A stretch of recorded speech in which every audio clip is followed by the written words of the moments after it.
sector should people be looking? Where should they be buying? Should they be buying commercial property, or should they should look at residential or industrial? Where should they be looking at? Okay, look, so, there's opportunities in every space, but certainly if you're looking to buy a primary residence for yourself, your own home, it's never been a better time. Interest rates are at an all-time low with a prime lending rate of 8%. That translates to a reduction in monthly mortgage payments on a 1.5 million house by as much as 2,000 per month. So affordability has increased for buyers. And definitely in the commercial sector again, people are coming under pressure. If people are overextended, they're going to be genuine sellers. So it's not to say that there's one specific area within the property space that one should be going to, and it's not to say that there's one that you should stay away from. In Matsapa, for instance, we've got so many inquiries, people looking for warehouse space, people looking for retail. It's and not just in Matsapa, but so there's not one specific area that someone should steer clear of, and there's not one specific area that one should go for. There's opportunities across the spectrum. I would just say, speak to a property professional prior to jumping into anything and make an informed decision. And which sector has taken the biggest beating, say, between commercial and residential in this 40-day lockdown that we've been in? Which sector has taken the biggest beating? So far, it's without a doubt the commercial sector. A lot of people are struggling. Their doors are shut, and they're not fortunate enough to be in a space where they can work remotely. There's income has stopped. It's come to a grinding halt. The economy's been under pressure for some time. So these are guys who were struggling to pay the rent in any case. So they have little or no hope of doing that now until the lockdown is lifted. So without a shadow of a doubt, the commercial space, residential is still seen as a necessity. We're looking to and taking a priority over paying the commercial rent. And you spoke earlier about SEEFF using online tools. What does this mean? What does this translate to going forward in the property space? Are we likely going to see a shift in how things are done in the property space? Are we still going to get to a point whereby you don't actually need an estate agent if you're going for viewings? Are we going to see a shift in the operations of the space?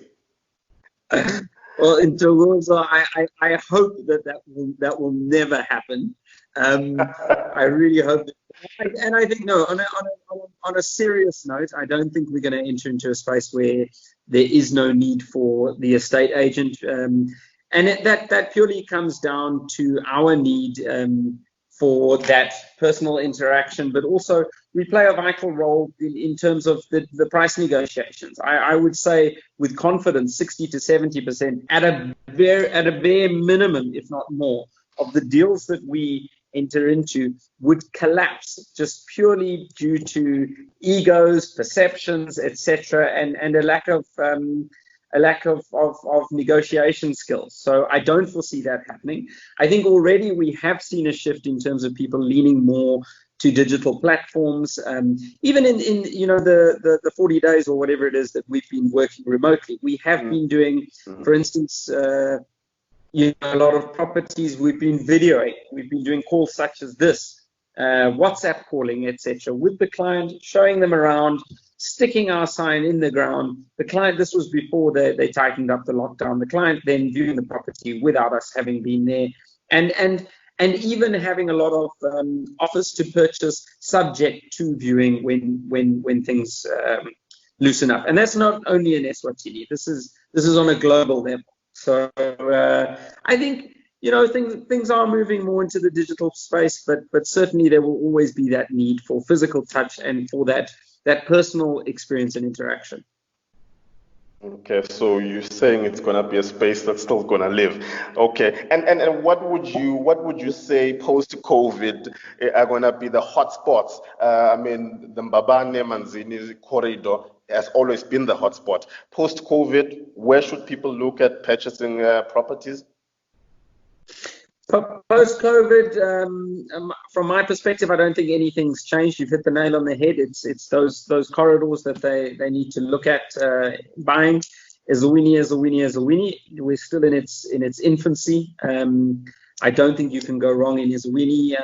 And also, you know, as we've seen decentralization happen in and around Eswatini's major commercial hubs in Mcguire, Manzini, and the like, you get these little urban nodes setting up in and around where a lot of professionals are moving. They're vacating office space in the traditional CBD and moving into these urban nodes, you know, in and around the Queensgate area, for example, in Mcguire.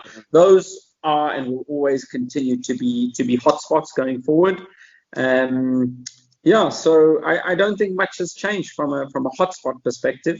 It's the corridor and it's Eswatini.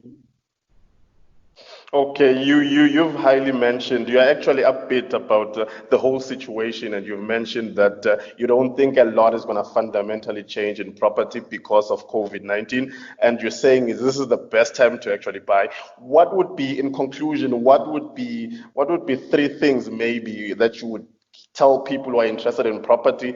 Is it still the ideal investment, or people should look elsewhere? No, I think you know, bricks and mortar have always stood the test of time. We've got a very resilient business community in Eswatini. The business community are not going to sit back and let this thing fall. You know, you cannot kill our CBDs. So, you know, I'll reiterate what I said earlier. There's probably never been a better time to buy. Investing in property, be it from a residential perspective or from a commercial perspective, still remains the number one priority from any investor. Major opportunities, it remains unchanged. It's the sectional title. We're all waiting with bated breath for that to come to fruition, and that's what we, as an economy, that's what we need. The market is between 400,000 and 800,000, and it's in that area that we have the absence of a suitable, feasible product, and we need developers to come to the party. We need an integrated housing solution of between, you know, houses starting at 400 for a one bedroom all the way up to say 800 for a three bedroom. People can then get onto that ladder and climb that ladder as they go through the various stages of life, and that will, what it will do for our economy is phenomenal. So we are still waiting for sectional title to.